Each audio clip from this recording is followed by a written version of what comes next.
Republicans and Democrats don't usually agree on much, but they did agree on one thing. Miami Beach was the place they wanted to hold their national convention. In 1972, everybody decided to come to Miami Beach. The Democratic convention was in July. We were in the middle of the Vietnam War. Bombs were going off, planes were being hijacked. I mean, all kinds of stuff was going on. Rocky Pomerantz was the longtime chief of police. He became the most famous cop in America. He took huge precautions to make sure it was safe and went well.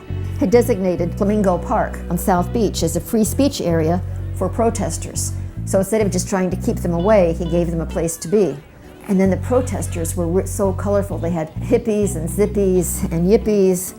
A couple of months ago, the Yippies said that 10,000 nude people would march down Washington Avenue during the conventions. But for those who are looking forward to that, they'll be disappointed. The Yippies say that will not come off now.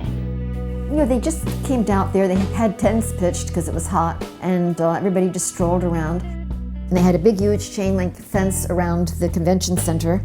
They had not only the Beach Police Department, but they had FBI agents, the Secret Service, FDLE, lots of other local police departments, Army intelligence officers. Everybody and their brother was here to keep the peace. The first one, the Democratic Convention, you know, it wasn't bad at all. Things went extremely well. The Republican Convention came in August.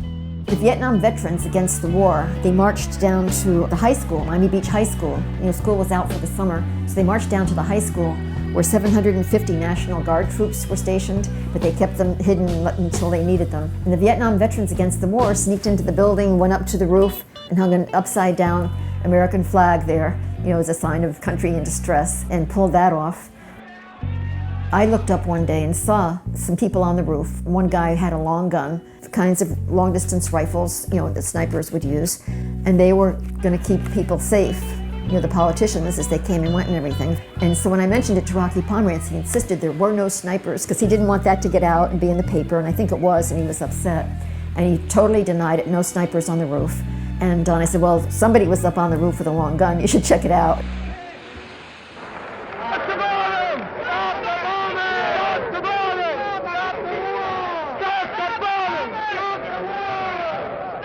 They wanted to try to harass some of the delegates, and when they saw a car go by, they would try to yell at it or bang on the car.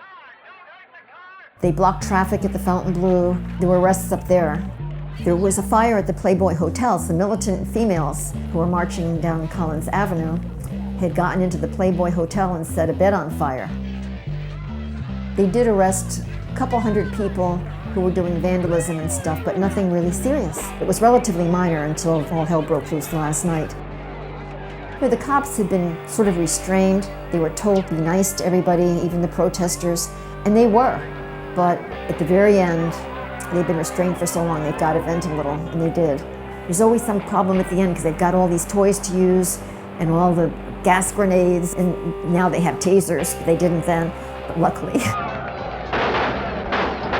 We were all like hemmed in at the park. I didn't want to leave until everybody else had gone to make sure nothing happened. It was very dark, and suddenly all these lights came on. We were surrounded by police cars that had just quietly pulled up without lights, and they were yelling something over the bullhorn. I think they wanted us to leave or quietly or something, and all of a sudden it was tear gas, and I saw this highway patrolman who just picked up this hippie girl, and she hadn't done anything. She was trying to leave, and he picked her up, held her over his head, and smashed her down on the pavement. And I was sure that she had to be seriously injured because the crowd was getting pushy and panicky and running away and everything.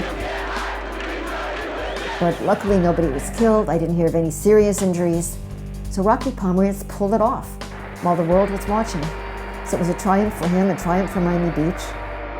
The conventions, however, never came back. I'm not sure why.